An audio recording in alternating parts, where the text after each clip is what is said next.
Hello दोस्तों, आज हम सीखने वाले हैं प्रेजेंट इंडेफिनिट टेंस, यानी वो टेंस जिसका इस्तेमाल हम डेली की बातें बताने में करते हैं। जैसे एग्जांपल है, मैं स्कूल जाती हूँ, वह दूध पीता है। थर्ड वन इज़ हम क्रिकेट खेलते हैं। अगर आप भी बिगिनर हो तो ये वीडियो आपके लिए। चलिए शुरू करते हैं। पहचान। प्रेजेंट इंडेफिनिट की पहचान क्या है? इसका इस्तेमाल हम तब करते हैं जब कोई काम हम हर दिन, रोज़ या अक्सर किया करते हैं। जैसे पहचान है इसकी वाक्यों के अंत में हम देखते हैं, जैसे ता है, ती है, ते है। ये दो तरह से पहचान होती है। एक तो आप ऐसे भी कर सकते हो कि ता है, ती है के अकॉर्डिंग। अगर अदरवाइज़ आप ये तरीका सबसे बेस्ट है कि हर दिन जो रोज़ या अक्सर काम होते हैं उनके लिए हम प्रेजेंट इंडेफिनिट यूज़ करते हैं। एग्ज़ाम्पल जैसे वह पढ़ता है, मैं खाना खाती हूँ, वे स्कूल जाते हैं।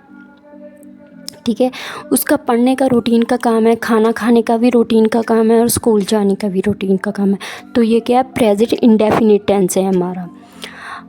नेक्स्ट, इसके पॉजिटिव सेंटेंसेस के स्ट्रक्चर की बात करें, सब्जेक्ट प्लस वर्ब की फर्स्ट फॉर्म प्लस ऑब्जेक्ट। तो जो इसमें आप यूज़ करते हैं, सिंगुलर सब्जेक्ट यूज़ करते हैं, उसके साथ वर्ब की फ़र्स्ट फॉर्म के साथ ऐसे या ये ऐसे यूज़ करना है। अदर के लिए ओनली वर्ब की फ़र्स्ट फॉर्म यूज़ करनी है। जैसे हमारे पास एग्जांपल्स हैं, आई प्ले क्रिकेट, मैं क्रिकेट खेलता हूँ। इसमें क्या है? आई क्या है? हमारा सिंगुलर सब्जेक्ट है तो सिंगुलर, बट इसमें इसके साथ प्लूरल यूज़ किया जाता है, मतलब वर्ब की फ़र्स्ट फॉर्म यूज़ की जाती है। जैसे प्लूरल में काउंट किया जाता है। जैसे सेकंड है, शी कुक्स दी फूड, वह खाना बनाती है। शी क्या है? हमारा सिंगुलर सब्जेक्ट है, इसलिए इसमें कुक के साथ क्या है? एस लगाई, उन्होंने एस लगाई हुई है, इसलिए इसको कुक्स बनाया हुआ है। नेक्स्ट है, दे गो टू स्कूल, प्लूरल है, इसलिए यहाँ पे वर्ब की फ़र्स्ट फॉर्म लगाई है, मतलब वे स्कूल जाते हैं।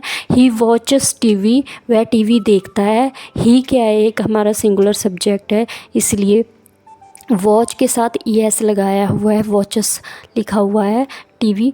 तो ये आई होप आपको समझ आया होगा पॉजिटिव सेंटेंस का स्ट्रक्चर, कि जहाँ पे सिंगुलर आ जाए वहाँ पे वर्ब की फ़र्स्ट फॉर्म के साथ एस या ES लगाना है, और अदर के साथ वर्ब की ओनली फर्स्ट फॉर्म लगानी है।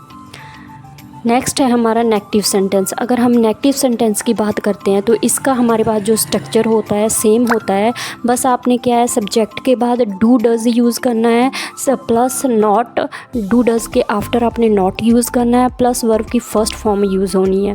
इसमें चाहे सिंगुलर आए चाहे प्लूरल आए, इसमें आपने ऐसे ES नहीं लगाना है, ओनली पॉजिटिव सेंटेंस में लगाना है। नेगेटिव और इंटेरोगेटिव में आपने डू और डज़ का यूज़ करना है और वर्ब की ओनली फर्स्ट फॉर्म यूज़ करनी है। एग्ज़ाम्पल है जैसे आई डोंट ड्रिंक टी, मैं चाय नहीं पीता। इसमें क्या है? हमने सिंगुलर, इसमें आई, वी, यू, दे, ये क्या है? प्लूरल्स है, इनके साथ डू यूज़ करते हैं, और सिंगुलर के साथ डज यूज़ करते हैं। जैसे शी डजंट सिंग, वह गाना नहीं गाती। सिंग ए सॉन्ग, वे गाना नहीं गाती, मतलब शी क्या है? एक हमारा सिंगुलर सब्जेक्ट है, इसलिए इसके साथ हमने डज यूज़ किया है। नेक्स्ट एग्जांपल है, they don't play the football, way football नहीं खेलते। ये प्लूरल, दे क्या है? हमारा प्लूरल सब्जेक्ट है, इसलिए इसमें इसके साथ डू के साथ क्या है? इसके सब्जेक्ट के साथ डू यूज़ किया गया है। तो नेक्स्ट एग्जांपल है हमारे पास, ही डजंट स्टडी, वह पढ़ाई नहीं करता। ही हमारा सिंगुलर सब्जेक्ट है, इसलिए इसके साथ डज यूज़ किया गया है। आई होप आपको डू डज का कंसेप्ट क्लियर हुआ होगा। सब्जेक्ट के बाद आपने डू नॉट, डज नॉट लगाना है। नेक्स्ट है हमारा इंटेरोगेटिव सेंटेंस की अगर बात करें, मतलब इंटेरोगेटिव में तो क्वेश्चन फॉर्म में जो होता है, ठीक है। तो इसके लिए हमारे पास जो स्ट्रक्चर होता है, डू डज आपने सब्जेक्ट से पहले लगा देना है, फिर सब्जेक्ट लगाना है, फिर वर्ब की फर्स्ट फॉर्म प्लस ऑब्जेक्ट लगाना है। जैसे एग्जांपल है, डू यू लाइक कॉफ़ी, क्या तुम्हें कॉफ़ी पसंद है। यहाँ पे क्या है? ये सेम प्रोसेस आपने यूज़ करना है। प्लूरल के साथ डू आएगा और सिंगुलर के साथ डज आएगा। बस ओनली इसमें क्या है, कंसेप्ट ये है कि सब्जेक्ट के पहले आपने डू डज लगा देना है। नेक्स्ट एग्जांपल है, does he go to school, क्या वह ऑफिस जाता है, स्कूल जाता है या ऑफिस जाता है। तो यहाँ पे क्या है, ही है, तो इसलिए इसके आगे क्या है, अपने डज लगाया है। डू दे स्टडी इंग्लिश, क्या वे इंग्लिश पढ़ाते हैं, ये प्लूअर है, इसके आगे क्या आपने लगाया हुआ है, सब्जेक्ट के आगे डू लगाया हुआ है। डज शी डांस, क्या वह डांस करती है, तो ये सिंगुलर सब्जेक्ट है शी, इसलिए डज क्या है आगे लगाया हुआ। तो ये क्वेश्चन मार्क वाले मतलब इंटरोगेटिव सेंटेंस बनाए गए हैं। चलिए कुछ और एग्जांपल देखते हैं जो डेली यूज़ की जाती हैं। जैसे आई वेक अप एट 6 AM, मैं सुबह 6 बजे उठता हूँ। ठीक है। ही ब्रशेस हिज टीथ, वह दांत साफ़ करता है। She goes to the market, वह बाज़ार जाती है।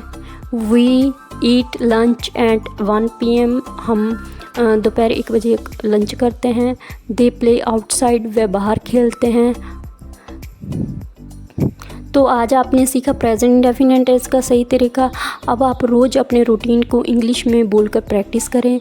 अगर ये वीडियो पसंद आया तो लाइक, कमेंट और सब्सक्राइब करना मत भूलिए। मिलते हैं नेक्स्ट वीडियो में। Happy learning. Thank you.